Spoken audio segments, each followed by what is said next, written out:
few years ago, I watched a movie about the punk subculture in Salt Lake City.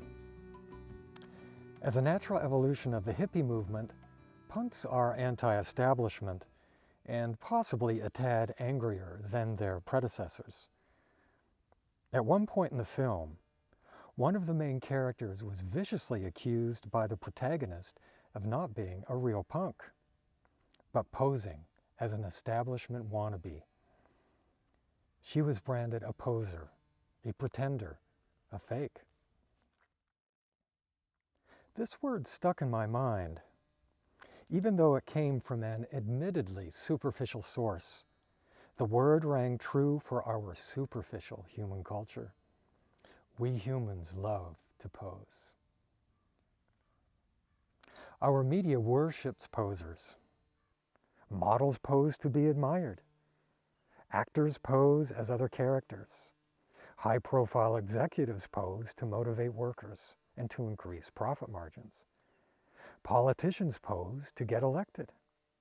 Preachers pose to sell their belief systems. Even deeper than this, we are all posers in our imaginations. Instead of nurturing the concepts of our own unique profundity, we mentally pose as overworked copies of everyone else's ideas. We strive to emulate other posers who have wasted their lives posing as someone else. With every social engagement, we make over our true instinct and pose as an imaginary ideal, hoping no one will see through the facade. Humans have perfected the art of posing. With every thought, we pose with anguish in our past or pose into the future with hopeful expectation, intending to pose as something better than what we think we presently are. As intellectually obese mammals, we pose our minds in personally unattainable ideals, creating a life happy only with becoming, missing the profundity of presently being. As imaginary posers, we live in the domain of ideals, submerged in ideas. We continually pose as our ideals and ideas because we haven't learned to love our naked sensitivity exposed by not posing. We humans are obsessed with ideals. We emulate ideals of personal presentation and grooming. We cleave to religious ideals, scientific ideals, cultural ideals, and political ideals. Instead of resting in our natural environments, basically at ease with our top of the food chain status, we neurotically thirst for more and more and more in our idealistic seeking. And we rarely let go long enough to genuinely peek through the smoke and mirrors of our idealistic subterfuge. This is the basic problem of being human. In being able to imagine more, we are not happy with what we are. Obsessing as an imagination that dwells excessively in the past or future, we miss the fleeting completeness of the present. In being able to pose as something we intrinsically know we are not, we cut the cord of truthful communication with our innermost sanctity. Being able to pose fantasy as reality, the head is granted dominance over the heart. In directing our personal and collective lives with misguided ideals, we pursue ideals not necessarily in tune with our best interests. Because we are often more in touch with what we want ourselves to be instead of what we really are, we create artificial environments supporting our sense of make-believe.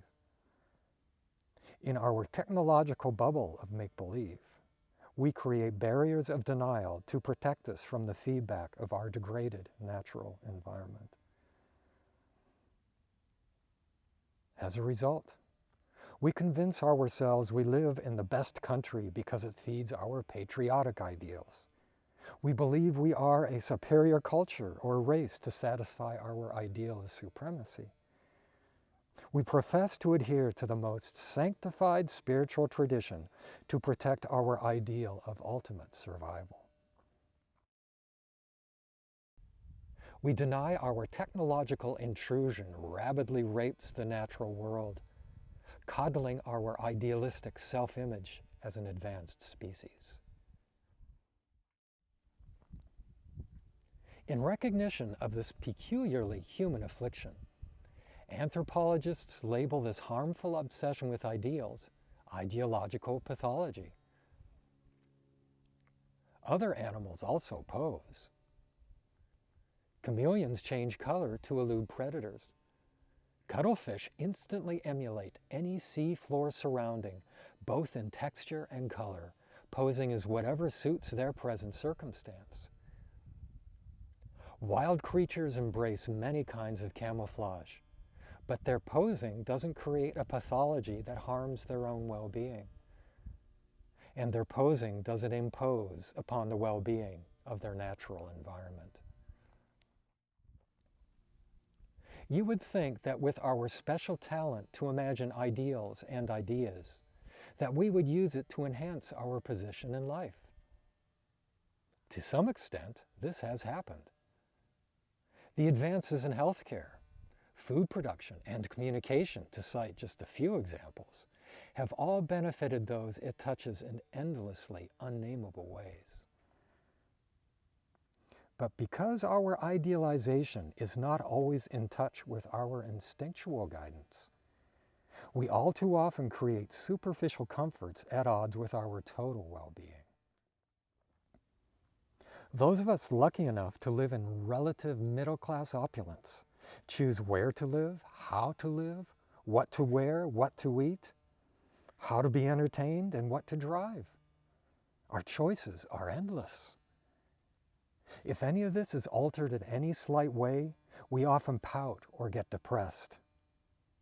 In being able to pick and choose our brand of superficial ideal, we fall apart if the ideal is not repetitively attained.